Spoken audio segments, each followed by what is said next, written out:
everybody, and welcome to the Empire Podcast of the Week. I'm Steve Ogden, your host. It's good to be here. It's good to see you guys. It's actually been a few weeks since I recorded last, so let me tell you what's been going on. Been working on my art.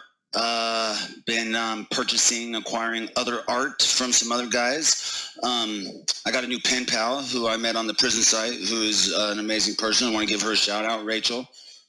Tell her I acquired a little homemade, handmade stuffed animal for your little one, Naomi. So look for that in the mail. Let's see what else is going on. Drawing a lot. I'm working on my portraits. Wanted to show you guys a little bit about that.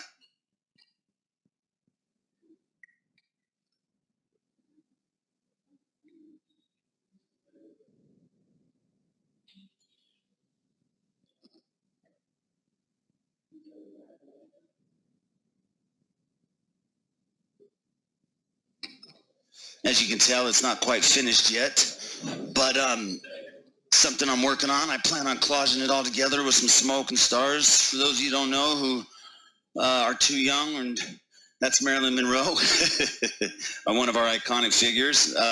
So I've been working on her, collaging. I've got probably 60, 70 hours into that so far. There's 5 faces on it. It's almost done. I think I got about a week left on it, and then I'm hoping to have that up on the site where we can raffle it off. Maybe give me a little startup money for when I come home. Not much else really happening. Everything's been pretty calm, pretty mellow in this place. Luckily, blessed. We had a group from DU Pi, which is the Prison Arts Initiative. They came in yesterday to meet with us. Check out our art, talk about some programs that they have coming up. So shout out to DU Pi for doing all that you guys do. We thank you for your part in reform. Without you guys, we wouldn't have a lot of stuff going on that we do. Let's talk about today's podcast and what the title is. Today is part 2 to prison gang life. I don't have the luxury of getting to watch where I left off last time, so if I'm a little if I talk about some of the things I already talked about, I apologize. But I think if I remember correctly, I left off, I was talking a little bit about my personal experiences as a gang member. I think I was right at the point where I was talking about I was in the hole. I had been kited out. Someone had wrote some kites on me. I ended up in the hole. I was talking to my father and an ex-girlfriend about dropping out. I made the right choice. I did it, man. I got out, and I think it's probably one of the hardest things that I've ever done. And it's still hard today because there's a lot that comes with it, you know. When you join a gang, I guess you could call it a contract. You sign a contract. Hey, you're never going to leave. You're in this for life, you know, blood in, blood out. And, you know, you don't get that choice to leave when you want, you know.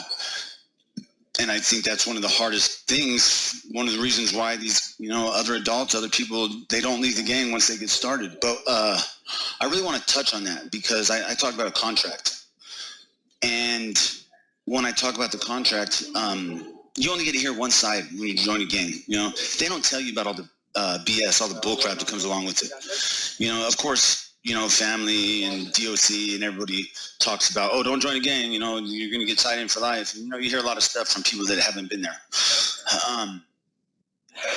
You don't hear all about the internal politics. You don't hear about how these guys that are supposed to be your brothers, your family, your homeboys, your homies, you don't hear about how they're going to rip you off. You don't hear about how they're going to steal from you. You don't hear about how they're going to tell on you later on.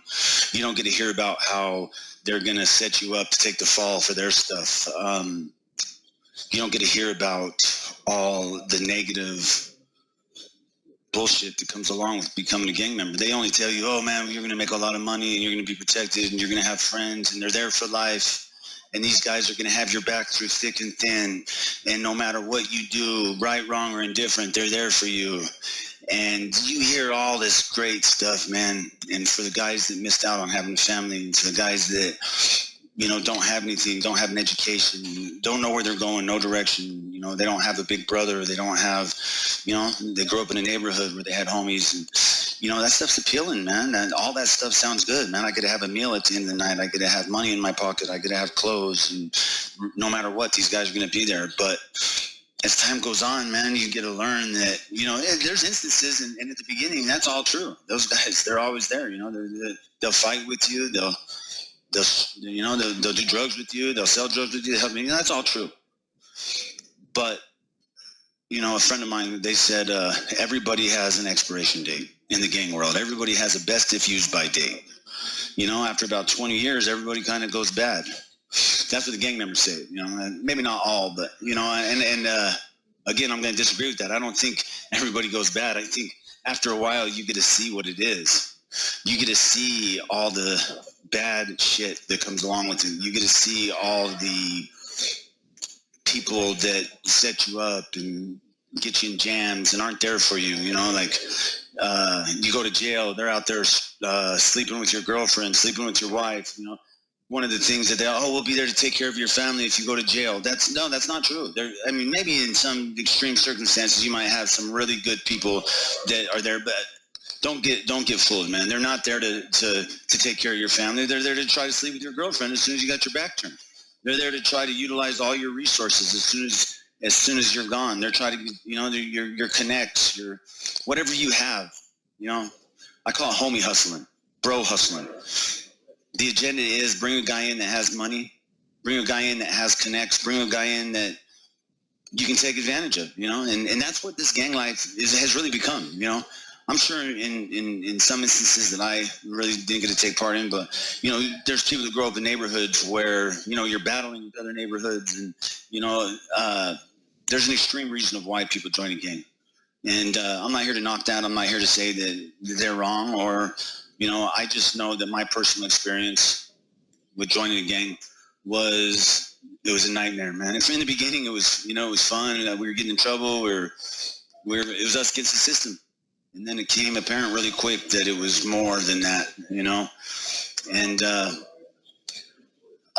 one of my points I want to talk about is why is it so hard for guys to leave once they get into this game? And I think that the violence, once you get in this, you are threatened with death and violence. If you leave us, if you turn your back on us, you're going to die. You're going to get smashed. You're going to get beat up. You're going to get killed. So who's going to want to leave that gang? Then you got the peer pressure. Once you walk away from a gang, everybody around you that you had as, whether how small of a friend or how big, they're gone. Your person, your identity is caught up in that gang. My identity was caught up in my gang. My nickname was Chaos, and I tell people, don't call me that. I still get called that all day long. And it's hard to shake. Like, your identity becomes the gang. Your identity becomes the work that you put in, your reputation that you built, your reputation for violence, your reputation for hustling, your reputation for making money, your reputation for recruiting. There's all kinds of stuff that comes along with it, man. And once that gang is gone, you don't have a bunch of people saying, oh, good job, man. You got a bunch of people saying pussy, bitch, lame, drop out. That's harder. I would really get beat up than, have to be surrounded by people mentally abusing, whatever you want to call it, alienating, embarrassing. It's really hard on a person when they walk away. They get it from all angles. Then where do you go when you go to prison, or while you're incarcerated? I was lucky enough to get moved to a gang dropout pod. Most of the guys in my pod they're all ex-gang members. Some of them are here because they dropped out. Some of them are here because other reasons. But once you become a part of this environment, people treat you very disrespectfully. They don't say, hey, you did the right thing. You left your gang behind. You changed your life. You're working towards a future. We commend you for that. We're going to give you, I wouldn't say, a lot of benefits for that, but, you would expect some sort of, hey, that boy, good job. Let's work towards getting other guys to do the same thing. That's actually the exact opposite of what I found has happened with this environment. The police, we get zero programs. DUPI came in to talk to us yesterday, and everything that they were talking about was the programs that they offer general population and not the gang dropout program, or the gang dropout unit. They talked about everything they do for everybody else, but us. We get one program, we get one class, and it's a drug and alcohol class. And there's 5 guys, I think, or maybe a couple more. Don't quote me on the exact number, but we're lucky enough to get into a college course through the Trinidad State University, or Colorado. It's Trinidad. They're earning their associate's degree. 7, 10, maybe 10 at the most, we'll say. But there's no programs being offered or being any real help being offered. Now, what's my solution to that? Because I always talk about solutions. My solution is, hey, let's start recognizing that there's a lot of guys that want to leave the gang behind, and there needs to be incentives. It just needs to be incentivized, because how many police officers, how many wardens, how many people that are involved in criminal justice reform say, hey, join a gang, stick with it, call shots, have people killed, bring in drugs. I don't ever hear that. I hear, hey, let's leave the gang life behind. Let's start moving forward. Let's change. I hear a lot of positive talk about moving forward, but action, I don't see it. I've seen videos on television for some of these locked up and TV shows where California is. These guys do videos and they say, hey, leave your gang behind. This is what you get. And they show how it's incentivized and all that. One of the things I found as, being, holding rank and being somebody within my organization, my ex-organization, what I found is the gang intelligence unit, they worked with me whenever they used us. Let me put it that way. They didn't work with us. They used us. If they wanted the yard calm, they would call the shot callers in and say, hey, this stuff's going on over here. We don't want it. We would say, hey, we'll leave our poker tables alone over here. Compromise. Okay, we'll leave your poker tables alone, but quit checking guys in. Quit beating these guys up. They start incentivizing gangbanging. They start incentivizing it. And all behind the scenes, they want to disrupt it. They try to talk us into dropping out and doing that. And when they do, and when guys do drop out, how am I supposed to talk to the guys that I want to talk to say, hey, man, there's something better than living that life? There's something more offered to us for doing the right thing and changing. Don't get me wrong.